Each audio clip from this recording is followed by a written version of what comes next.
Today, we're diving into some of the latest mock drafts floating around the media. As it stands, the Raiders are sitting at number 6 in the draft, and there are so many directions they could go in with this pick. I'm going to check out a few different mock drafts and share my thoughts with you all.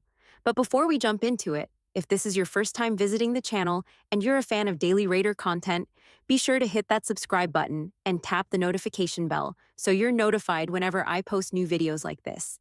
Now, let's get started with the first mock draft I want to talk about, which comes from Cynthia Freeland of the NFL. She has the Raiders picking Alabama's offensive lineman, Tyler Booker, saying that while some might think picking an interior offensive lineman in the top 10 isn't very exciting, she believes there's nothing more important than building a strong foundation for a quarterback. Tyler Booker, she argues, has great size and is an impressive blocker who can protect the quarterback and help the offense thrive. Honestly, I was a bit surprised by this pick. Personally, I wouldn't have the Raiders selecting an offensive lineman this high. I think they could address that need in free agency or pick someone later in the draft. If I were to go for an offensive lineman, I'd probably go for a tackle, like Will Campbell. But selecting an interior offensive lineman at number 6 feels a bit too much for me. I get what Cynthia is saying about the importance of protecting the quarterback, but I feel there are other pressing needs the Raiders could address here. There are plenty of other players the Raiders could consider at this position. If they're looking to select an interior offensive lineman, maybe they should consider trading back in the first round to collect more picks. That way, they could still grab an offensive lineman, but at a better value. Personally, I'm not sold on Tyler Booker at number 6. I could be wrong, though. What do you all think about this pick? Next, I'm going to react to another mock draft from Chad Rudder of the NFL. He has the Raiders selecting running back Ashton Jeanty with the 6th overall pick. If the Raiders decide to go with a veteran quarterback next season, like Sam Darnold or Russell Wilson, Chad expects the team's new leadership to use this pick on an offensive weapon. Vegas certainly missed having a dynamic back this past year, and Jeanty's mix of vision, balance, speed, and power makes him a promising prospect for a long and successful NFL career. Ashton Jeanty is a name that's been buzzing around a lot lately, and I totally understand why. The running back position is crucial in supporting the quarterback, and I know Pete Carroll's experience with powerful backs, like Marshawn Lynch, helped elevate the quarterback position back in his days with the Seattle Seahawks. As much as I really like Jeanty and believe he has the potential to be a great running back, I don't think he's the right choice for the Raiders at this spot. There are just so many talented running backs in this draft that can be picked up later, and I'd prefer the Raiders focus on other needs first. That said, would it hurt to pick Jeanty here? Not at all. He could definitely be a game changer in Las Vegas, and I wouldn't be upset if the Raiders chose him. But personally, I'd look at other options first. I wouldn't be upset if the Raiders selected Jeanty, but personally, I'd prefer to go in a different direction. Now, let's move on to another interesting mock draft from Chris Passo at CBS Sports. I'm not sure if I'm saying his name right, but in this mock, the Raiders make a bold move by trading up to the number 1 overall pick. To do this, they trade with the Tennessee Titans, giving up the 6th overall pick, a 2nd-round pick, a 3rd-round pick from this year's draft, and next year's 1st and 4th-round picks. In return, the Raiders get a 5th-round pick for this year's draft. With that number 1 pick, the Raiders select quarterback Shedeur Sanders.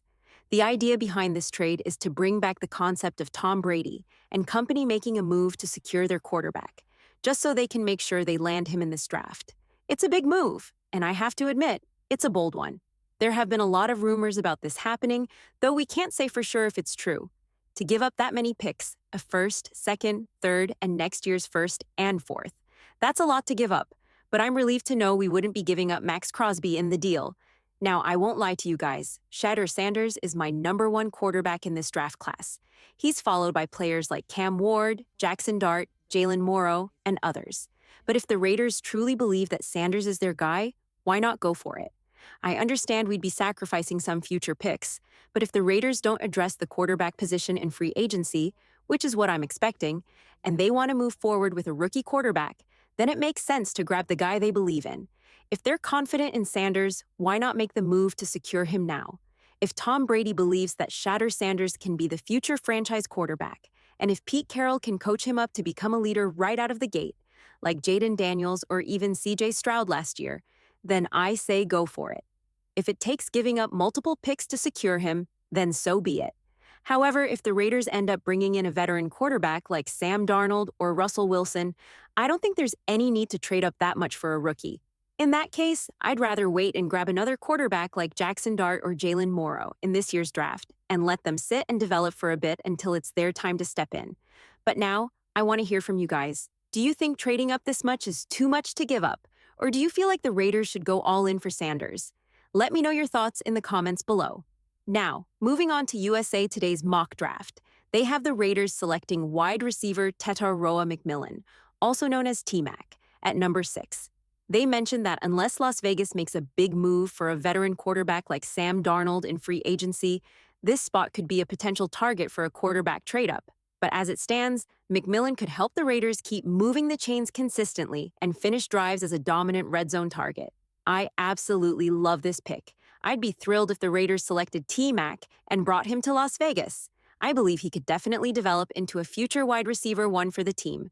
When we finally do get that quarterback, whoever it is, I'm confident McMillan will be that go-to guy, similar to someone like Mike Evans. Pairing him up with Brock Bowers and Jacoby Myers on offense would be a perfect match for the Raiders. So, if the Raiders decide to go the route of adding a free agent quarterback, this could be the perfect fit. I believe selecting a skill position like T-Mac McMillan or even a running back like Vashon Jeanty wouldn't be out of the question for the Raiders. Both options could really help the offense move forward. But shifting gears, according to the Ringer's mock draft, they have the Raiders selecting defensive tackle Mason Graham. They mentioned that Las Vegas is entering a new era under head coach Pete Carroll and general manager John Spytek. And with their first pick of this new regime, they look to strengthen the trenches. Graham is described as a disruptive interior defender who can break through blocks, stand his ground against the run, and collapse the pocket in pass rush situations. This is exactly the type of player the Raiders need to improve their defensive line. If the Raiders select him at number 6, it would add more depth to a line that could already feature players like Christian Wilkins and Max Crosby. With the potential to bring back Malcolm Coe or Sebon Chasen, this defensive line would become a true powerhouse.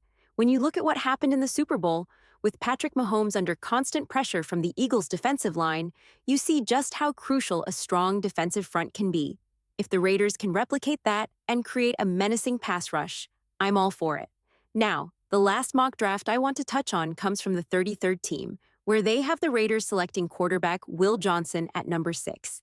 They highlight that the Raiders are without a clear leader at quarterback this year, and they find themselves staring at the best player available at a premium position, which just so happens to be a huge need. In a division filled with coaching legends like Sean Payton, Andy Reid, and Jim Harbaugh, having a strong quarterback is essential. So there's no such thing as too many good quarterbacks. Will Johnson could be a game changer for the Raiders, and if they choose him, it could be a big step toward building a successful future at the quarterback position. Pete Carroll has proven himself to be a master of defense, and his past teams were built around a strong secondary. If he can get his hands on a top-tier cornerback like Will Johnson, it could be a game changer for the Raiders.